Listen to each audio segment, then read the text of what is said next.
After my grandson was born, I got a letter telling me to leave the home I helped build. My daughter-in-law handed it to me herself, as if evicting me was just another item on her to-do list. What she didn't realize was that I'd already safeguarded a $2 million inheritance from my late husband. I'm glad you're here. Stick with me until the end, and leave a comment with the city you're watching from. I want to know how far this story travels. My name is Eileen. I'm 72. And yesterday should have been one of the most joyful days of my life. My grandson, my first, was born. And today? I'm sitting on the edge of my bed, staring at a notice telling me to vacate the house. Delivered by my daughter-in-law. Smiling like she'd just won the lottery. She knocked on my bedroom door this morning, the same room I moved into after my husband passed away. The same room in the house my husband and I helped our son buy. Good morning, Eileen, she said sweetly, the kind of sweet that makes your skin crawl. I've got something for you. I was still in my nightgown, still floating in the afterglow of holding my grandson, tiny, perfect, with that newborn warmth that tugs your heart back to younger years. I'd held him for just 3 minutes yesterday before Freya whisked him away. She said he needed rest. Apparently, I did too. What is it, dear?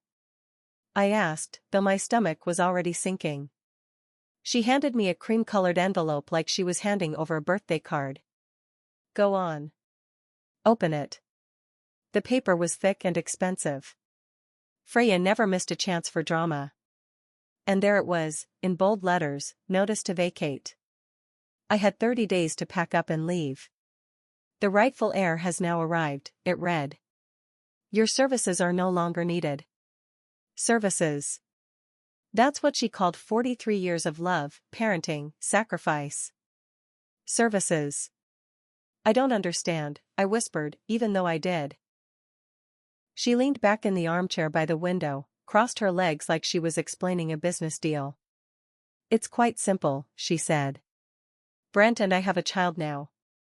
We need space. You've lived here rent-free for 2 years. Frankly, it's time you stood on your own feet. 2 years. Since Tyson passed. Since I moved into what used to be our house and became a visitor in my own life. Where's Brent? I asked. At work, she replied casually, inspecting her manicure. Someone's got to keep the lights on. Then came the knife. He knows. We talked about it. He agrees it's time. My son. My only child. He knew. And said nothing. Freya, please. Can't we talk this through? I help with the baby, with meals, cleaning. And that's exactly the issue, she snapped, the mask slipping. You're always hovering. You make me feel like I'm a guest in my own home. The irony was suffocating. I'd been a ghost in this home for years. And now I was being blamed for existing. I raised Brent in this house, I said, barely above a whisper. His father and I. His father is gone, she cut in. Brent is my husband now. This is our life. And you're just, in the way. Her words landed like punches. I looked around at the walls that held my memories. The photo of Tyson and me on our wedding night. The quilt my mother stitched by hand. The books that carried me through widowhood. 30 days, she said again, smoothing her designer dress. I'm being generous. She turned at the door. And then, with that chilling smile. You never really fit here anyway. When she left, I didn't cry. I just sat there, gripping the letter, listening to the muffled whimper of my grandson from down the hall. The same baby I'd hoped to spoil, to read stories to teach what I'd once taught his father. I thought about calling Brent. To beg? To yell? What was the point? He'd made his choice. But here's what Freya didn't know. She thought she'd broken me. She thought she'd won. What she didn't realize is that I had quietly prepared for this day, even if I hadn't seen it coming like this. She mistook my quiet for weakness. She mistook my thrift for poverty. She assumed that when Tyson died, he left me with nothing but memories. She was wrong. Hidden in a safety deposit box downtown, untouched but growing interest for the past 2 years, sat $2 million. From Tyson's life insurance. His pensions.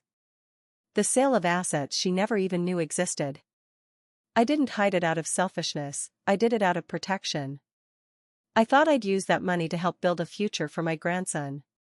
But today, with that letter in my lap, I saw the truth. Before I could build anything for anyone else, I needed to reclaim myself. Freya wants me out? Fine. She has no idea what she just set in motion. The cardboard boxes showed up that afternoon. Same-day delivery. Of course. A final, petty flourish from her. But this time I welcomed them. Because I wasn't packing to disappear. I was packing to start over, on my own terms. I found the boxes stacked neatly outside my bedroom, a quiet but unmistakable signal that my countdown had begun. As I started folding clothes, each piece pulled me back into memories I thought I'd locked away. The navy dress from Brent's college graduation, one I'd picked up at a thrift store because every dollar we had went to his tuition. The old cardigan with the frayed elbow I never replaced, since Brent needed new books that semester. People romanticize a mother's sacrifice, like it's this glorious, graceful thing. What they don't say is how it chips away at you, bit by bit, until you can't remember who you were before you became everything to someone else. When Tyson had his first heart attack, Brent was just 16. Tyson couldn't go back to construction, so I picked up extra hours at the department store. Brent had dreams, big ones. He wanted to be an engineer. And dreams come with a price tag. I remember pawning my grandmother's pearls so Brent could start senior year with a decent laptop. We were behind on the mortgage. I told Tyson I'd misplaced them. Some sacrifices are meant to stay invisible, not because they're shameful, but because love carries its own quiet dignity. When Brent got accepted to state, I cried for 3 days straight. Then the bills started arriving. And I cried some more. I took a job on weekends cleaning offices, gone before sunrise, home long after dark. Tyson was fading, but he never once guilted me. He understood. She's investing in his future, I once overheard him telling his brother. A mom does what she has to. I thought I was showing Brent the value of hard work. Turns out, I was teaching him that mothers give, and expect nothing in return. After Tyson passed, I could have told Brent about the money, the $2 million from insurance and retirement that no one else knew about. It could have changed everything. For both of us. But I looked at my grieving son and his overwhelmed young wife and decided to keep it tucked away. I told myself I'd use it only if absolutely necessary. For real emergencies. Moving in with Brent was never supposed to be permanent. It was just a pause, a few months to catch my breath. But Freya had other ideas. She entered that house like a new regime. Within weeks, she'd tossed out Tyson's belongings, reorganized every room, and made it perfectly clear that my presence was tolerated, not welcomed. The woman who once brought me cupcakes and called me mom during their dating days? Gone. Now it was. Eileen, would you mind doing the laundry? I'm just wiped. Eileen, any chance you could cook dinner? Brent loves your pot roast. Eileen, I've invited friends over, do you mind staying in your room tonight? I wasn't a guest. I was live-in staff. Unseen until needed. And Brent? He never seemed to notice how she spoke to me. Too eager to keep the peace with his dazzling wife.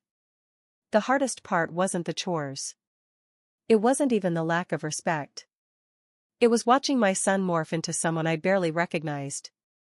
The boy who once stood up for me on the playground now stood in silence while his wife treated me like background noise. She's just particular about her space, he'd say when I brought it up. You know how women are with their homes. Their home. Not the house where Brent took his first steps. Not the place Tyson and I poured our lives into. Now, I was just occupying square footage. When Freya got pregnant, things shifted again. Suddenly, she was the queen bee, and I was the full-time assistant. Morning sickness relief, grocery runs, prenatal checkups. Brent couldn't take time off, so I filled in. Gladly. I truly believed this baby might bring us together. Instead, he became her strategy.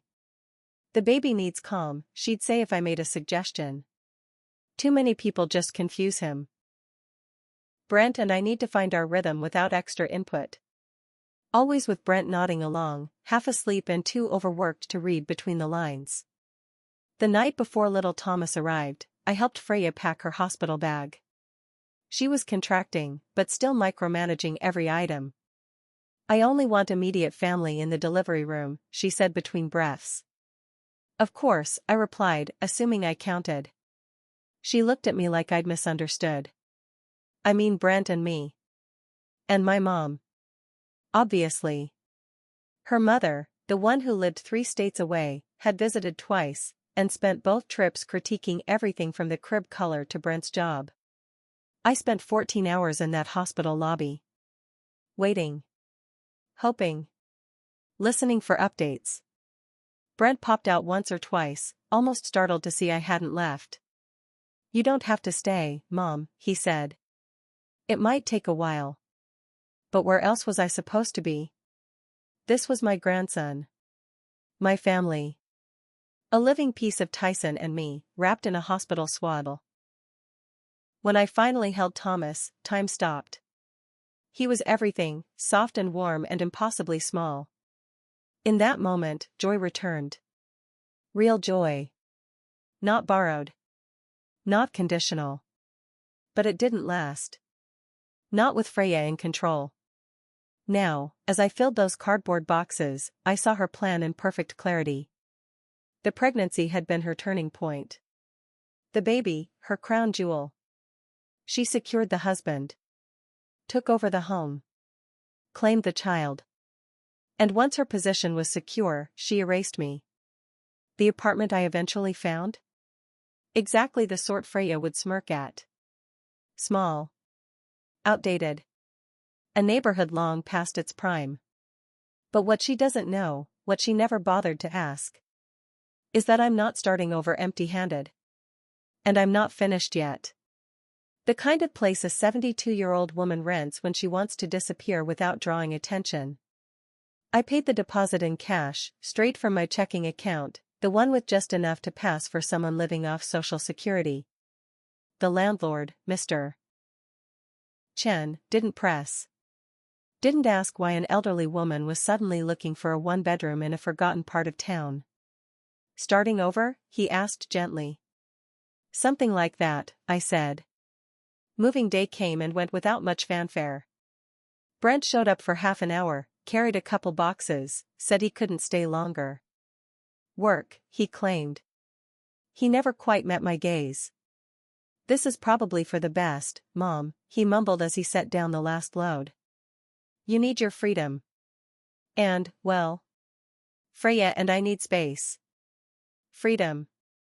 At 72, after 4 decades of marriage and motherhood, I was finally being handed freedom. It tasted like rust. And Thomas? I asked, keeping my voice calm. When will I get to see him? Brent shifted, looking anywhere but at me. We'll figure something out, maybe around the holidays. Maybe holidays. So that's who I'd be, the kind of grandmother who shows up with pie in December and vanishes for the rest of the year. The first month in that apartment was the loneliest stretch of my life. I went from a household buzzing with energy, good and bad, to nothing but still air and ticking clocks. Thin walls offered bits of other people's lives, arguments, sitcoms, footsteps above me, while I sat in silence, wondering how I'd become a ghost in my own story. I called Brent twice a week, tried to sound upbeat. How's the baby? Sleeping better? Has he smiled yet? But the calls felt mechanical, like he was checking off a box labeled "Call Mom." Then, during one of those awkward chats, I heard it. Freya's voice in the background, sharp and clear. Brent, tell the delivery guy to take the bags to the upstairs closet, the Chanel bags. Bags. Plural. Mom, I gotta go, Brent rushed, already halfway off the line. Wait, what delivery? Click. I barely slept that night. Designer handbags don't land on doorsteps when you're struggling to cover bills.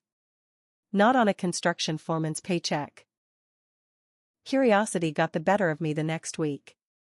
I drove past the house, the one that used to be mine, and saw a cherry red BMW parked in the drive. Not Brent's old reliable Honda. That was gone. This car had temporary tags and shine that hadn't faded yet. I parked down the block and waited. Eventually, Freya walked out, toddler on her hip, dressed in head-to-toe couture I'd seen in magazine spreads. She clipped Thomas into a car seat that looked custom-made and drove off. I followed. I know how that sounds. But I couldn't help it. She pulled into the luxury shopping district, stores I'd never stepped foot in, not even during better days with Tyson. Hours passed. She floated in and out of boutiques like she belonged there. And when she walked out of the jewelry store, she had new diamonds twinkling at her ears. That night I called Brent again. How's work holding up? I asked gently. Tough, he said. 10-hour days just to keep up. Babies are expensive. 10-hour days, while his wife played dress-up with the household budget. Are you getting any help at home? I asked. She tries, he sighed. She's wiped from the baby. She deserves something nice after all she's been through. What she's been through. As though motherhood had only ever demanded sacrifice from her. Over the next few weeks, I started paying attention. Took walks through the neighborhood when I knew Brent would be at the site. The BMW was always there.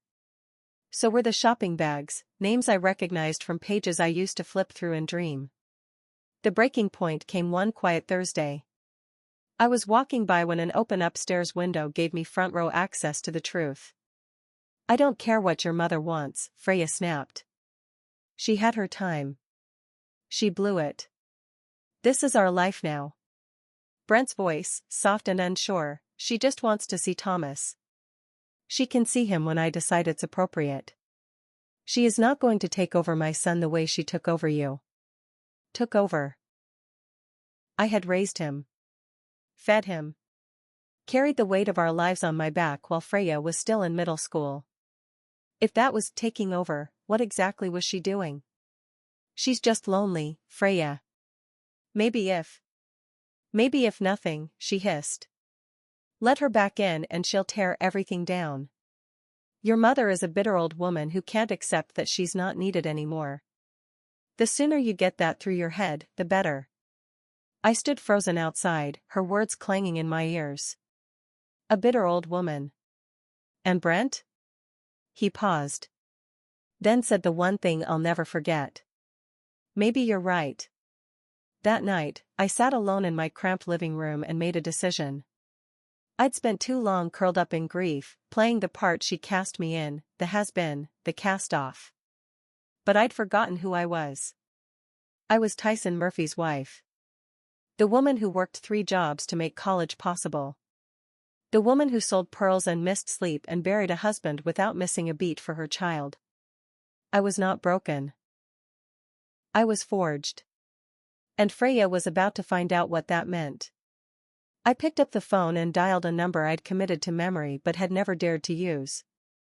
Henderson Private Investigations. A crisp, professional voice answered on the other end. Yes, I said, my voice steady for the first time in what felt like forever. I'd like to hire a private investigator. Marcus Henderson looked exactly the way you'd expect a man in his line of work to look, weary eyes, weathered features, the quiet air of someone who's seen the worst of people and no longer flinches. His office was small and slightly chaotic, papers everywhere, coffee stains on the desk, but there was a kind of order to the mess. He poured from an old, battered coffee pot and offered me a cup without asking. Mrs. Murphy, he said simply, how can I help you? I'd gone over this conversation dozens of times in my head. Still, now that I was sitting in the chair across from him, the words caught in my throat. I want you to look into my daughter-in-law. No reaction. Not even a raised brow. Any particular reason? She's spending money they shouldn't have. Not unless there's some hidden inheritance or Brent's been moonlighting as a CEO. He reached for a legal pad and a pen. Start from the beginning. So I told him everything. Brent's income. The new BMW. Freya's designer wardrobe and endless shopping trips. How I'd been pushed out of my son's home and cut off from my grandson. How this woman had stepped into our lives and slowly dismantled everything I'd worked so hard to build. When I finished, Marcus sat back in silence for a long time. Mrs. Murphy, I have to ask, is this about revenge, or is it about protecting your son? The question knocked the wind out of me. I want to protect him, I said honestly. But I also want to understand what's going on. Because in my experience, when someone suddenly starts living like they won the lottery, there are usually only three explanations: inherited money, something illegal, or someone else footing the bill. Someone else, he repeated, letting the phrase hang in the air like a challenge. What are you implying? I'm saying it's possible your daughter-in-law has a benefactor, he said evenly. And that benefactor might not be your son. I hadn't considered that. But as soon as the idea entered the room, it refused to leave.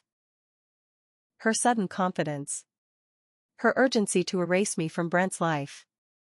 The way she treated my son like an ATM. How long would something like this take? I asked. Depends what turns up. Could be a few days. Could take a month. My retainer is $1,500. I pulled out my checkbook, not from my main account, but the quiet little one Freya didn't know existed. I want it all. Where the money's coming from. Who she's seeing. What she's planning. Everything. He slid the check into his drawer. May I give you some advice? I nodded. Whatever we find, it's likely to hurt. This kind of information usually does. Are you ready for that? I thought about the past 2 months, the cold shoulder from Brent, the ache of missing Thomas, the slow realization that my own son had chosen loyalty to his wife over love for his mother. Mr. Henderson, I said quietly, I've already been hurt. What I need now is the truth. The waiting nearly broke me. 2 weeks passed with no word. I went through the motions, grocery runs, trips to the library, long walks around the block, but I was never really present. Then the call came. Mrs. Murphy, Marcus said. We need to talk. You'll want to be sitting down for this. His office felt smaller this time. The walls closer. He had a thick manila folder on the desk, his expression heavier than before. I'm going to be straightforward, he said.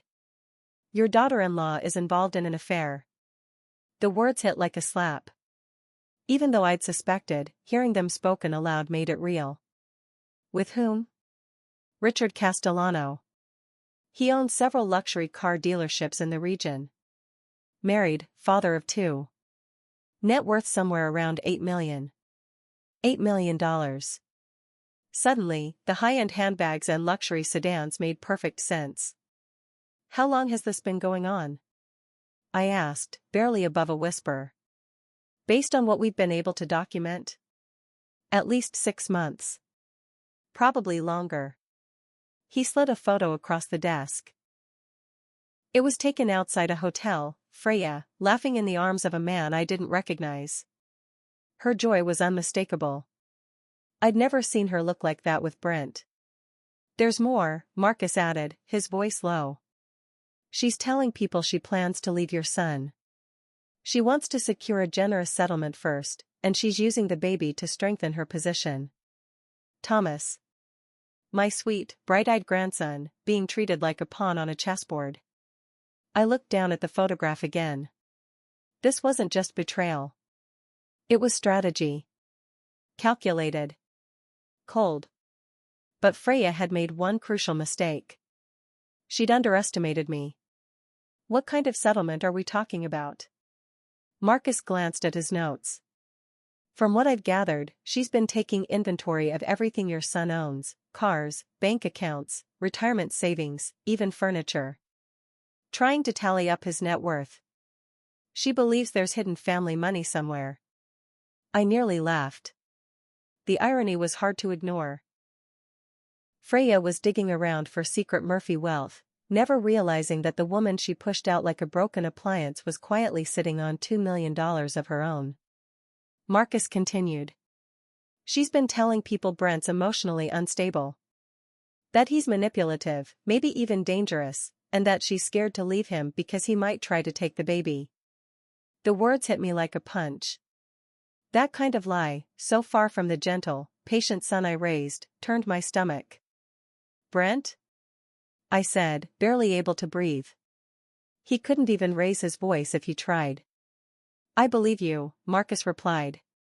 But she's crafting a story. And it's a smart one. If she goes to court claiming emotional abuse, she earns sympathy, maybe gets a larger payout. And if she adds fear for the child's safety to the mix, full custody becomes very possible.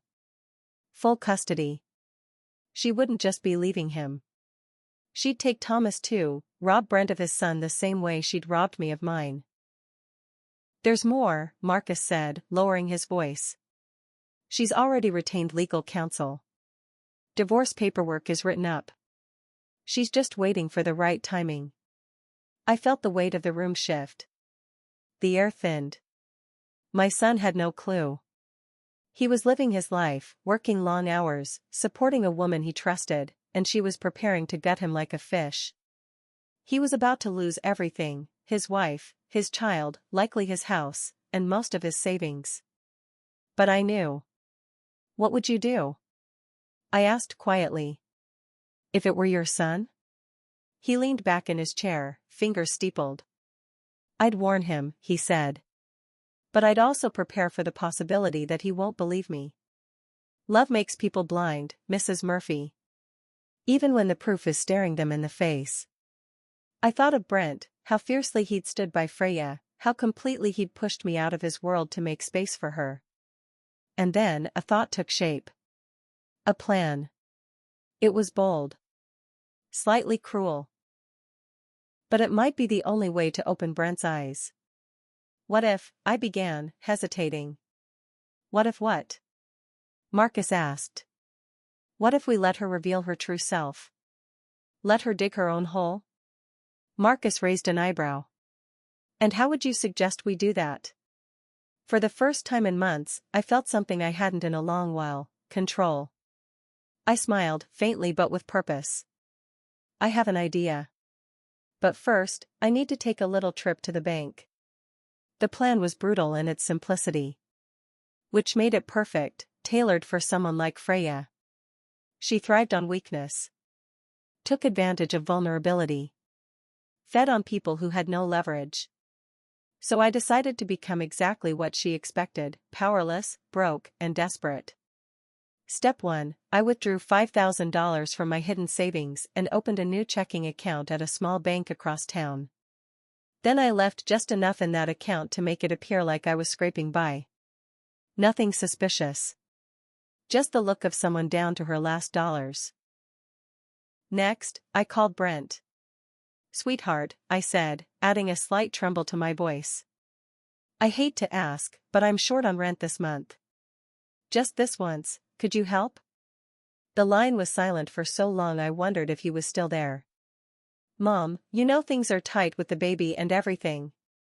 Of course, I said gently. I understand. Maybe just keep an ear out? If Freya knows anyone looking for house cleaning, I'd be happy to work. Anything helps. He hesitated. I'll ask her. I knew he would. And I knew what would come next. 3 days later, the phone rang. It wasn't Brent, it was Freya. Eileen, she said in that syrupy tone of hers. Brent told me you're having some trouble. I might know someone who could use a hand. Oh, thank you, dear, I replied. That means so much. I should be honest, they're selective. Particular about who they bring into their homes. I'd need to recommend you personally. I understand. I can provide references if needed. Actually, she said sweetly, why don't we meet for coffee tomorrow? There's a cafe downtown, Cafe Luna. I'd like to explain what the work would involve. Cafe Luna. Trendy. Pricey. Full of influencers and women who order oat milk lattes they never finish. Exactly the kind of place Freya loved to be seen. I'll be there, I said. And thank you again, Freya. I really appreciate the chance. Oh, she said, with a laugh just under her breath, don't thank me yet. I spent the next morning getting ready, not to impress, but to play the part. I wore my oldest clothes, the same kind I used to clean houses in when Brent was a toddler. Loose pants, scuffed shoes, a faded blouse. Hair pulled back plainly. No makeup. Just a tired woman down on her luck. Before I left, I looked in the mirror and practiced a few expressions, humbled, ashamed, grateful. Then I headed out. When I walked into Cafe Luna, Freya was already there, sitting at a corner table with two other women. I didn't recognize them, but I knew the type. Glossy hair, polished nails, fake smiles. They were listening intently, sipping drinks that cost more than a full day's groceries. As I approached, I could feel their stares, not quite hostile, just curious and slightly amused. Freya had clearly already told them who I was. Eileen, she called out, far louder than necessary. Come join us. I nodded politely and shuffled over, clutching my worn leather purse like it was the only thing holding me together. She gestured to the empty seat next to her. Sit down, she said. We were just talking about you. The two women introduced themselves, Linda and Margaret, both dripping in diamonds and thinly veiled disdain. So, you're Brent's mother, Linda said, giving me a slow once-over. Freya's told us a bit about what you're going through. Yes, well, I replied, letting my voice tremble slightly. It's been a tough few years since I lost my husband. Of course it has, Margaret chimed in, oozing artificial compassion. Must be especially hard, at your age. Freya didn't ask what I wanted, she ordered for the table. A $30 salad. A test, clearly. She expected me to squirm when the bill came, wanted to see if I really was as poor as I'd claimed. She leaned in, all full warmth and fake empathy. Now, about that job I mentioned, she said. The Ashfords are looking for a housekeeper. Twice a week. Big place, 6 bedrooms, 4 full baths. They host a lot, too. That sounds like a wonderful opportunity, I said quickly, eager. Do you know what it pays? $15 an hour, she said, watching my expression closely. Cash, of course. Off the books. $15 an hour. To clean a mini mansion. Below minimum wage, and she was serving it up like a favor. I'll take it, I said without hesitation. When do they need me to start? Well, Freya's voice turned syrupy, the tone she used right before sticking in the knife. There is one minor issue. They require a deposit. $200. Just as a guarantee, in case anything goes missing. $200. She knew I couldn't afford to lose that kind of money, not if I was truly desperate. I don't know if I have that much, I said, letting real fear seep into my voice. That's unfortunate, Linda said with a small shake of her head. Her tone was polished, but the words were pure judgment. The Ashfords are very particular about who they trust. Maybe I could work a few weeks for free, I offered, pushing the desperation. Just to show I'm honest. I could prove myself. Freya glanced at her friends, and they exchanged smug looks. I don't think that'll work, she said smoothly. They need someone who can show they're financially reliable. Please, I whispered, voice breaking. I'm behind on rent. I don't know how long I can stay in my apartment. Her eyes lit up, not with concern, but with satisfaction. This was it. The moment she'd been waiting for. Me, humiliated. Pleading. Well, she said slowly, dragging out the pause, I suppose I could lend you the money. Just as a family loan. You'd really do that? I asked, letting my eyes well with tears. Of course, she said sweetly. Family helps family.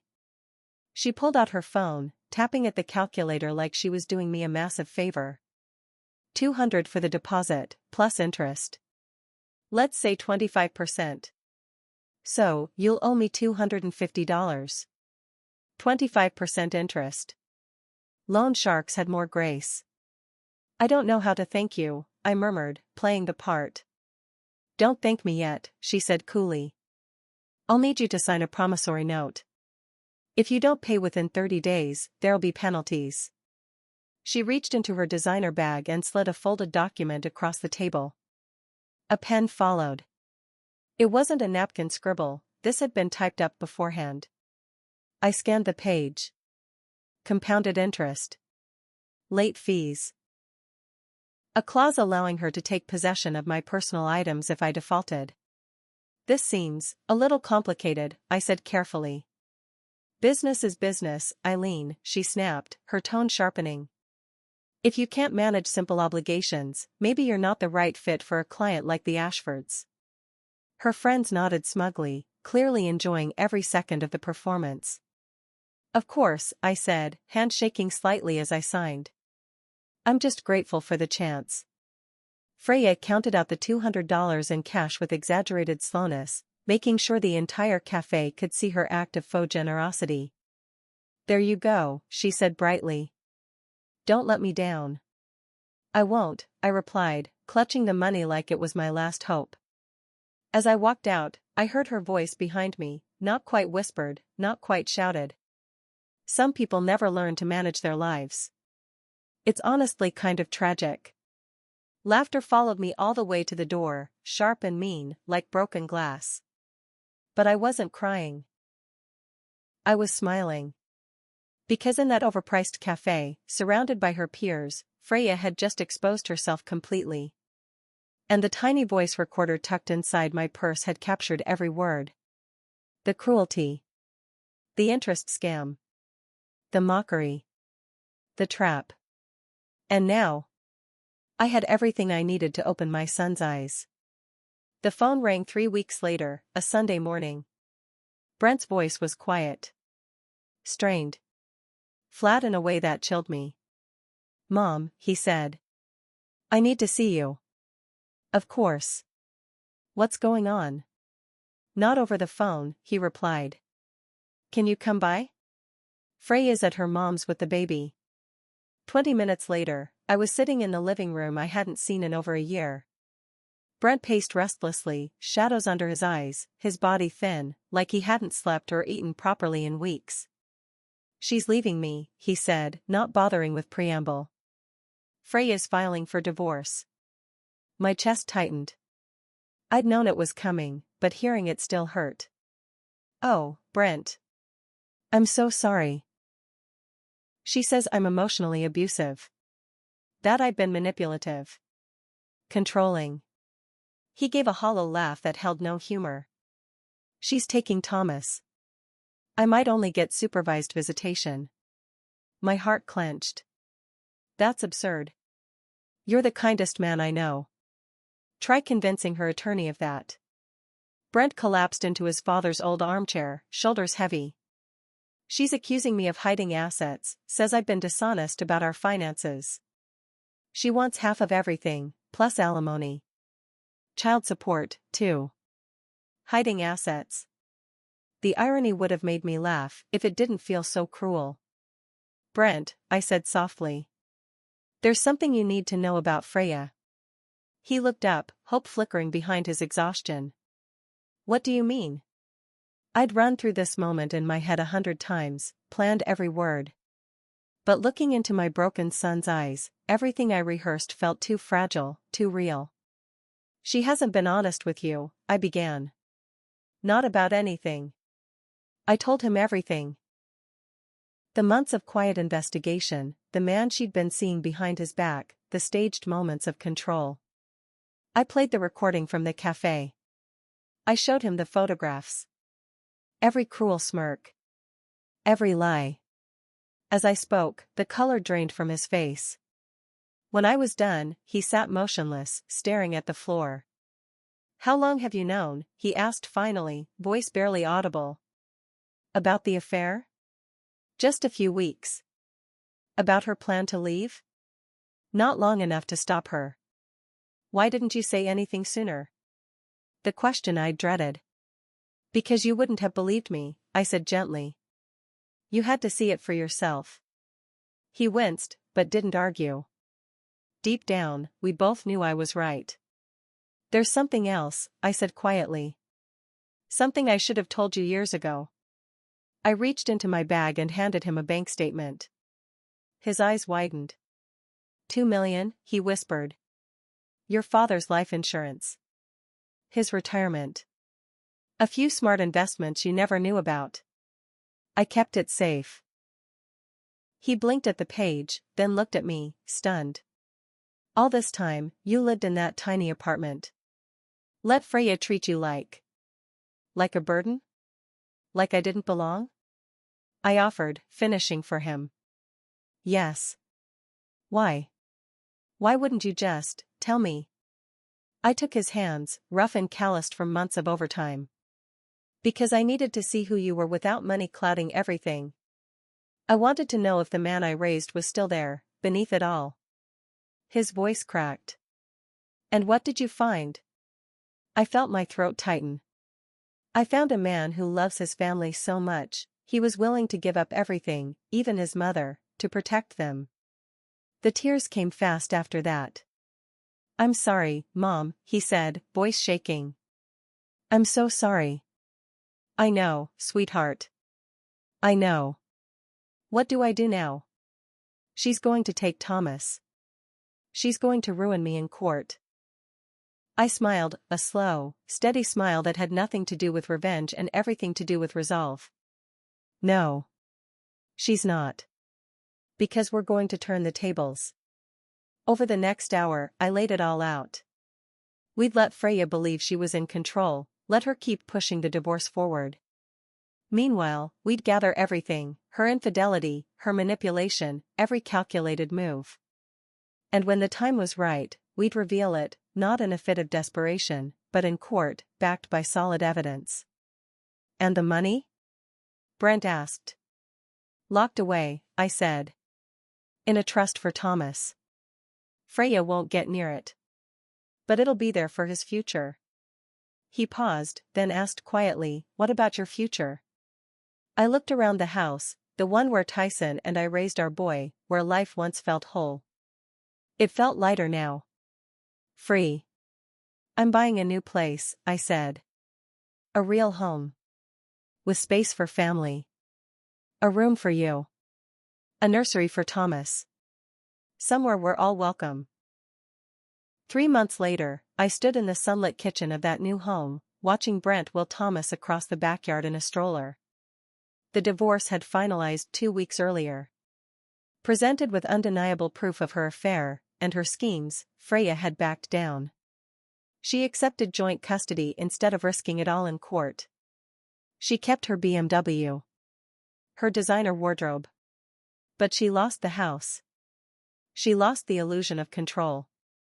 Richard Castellano vanished the moment his wife discovered the affair. No goodbye. No promises. Just gone.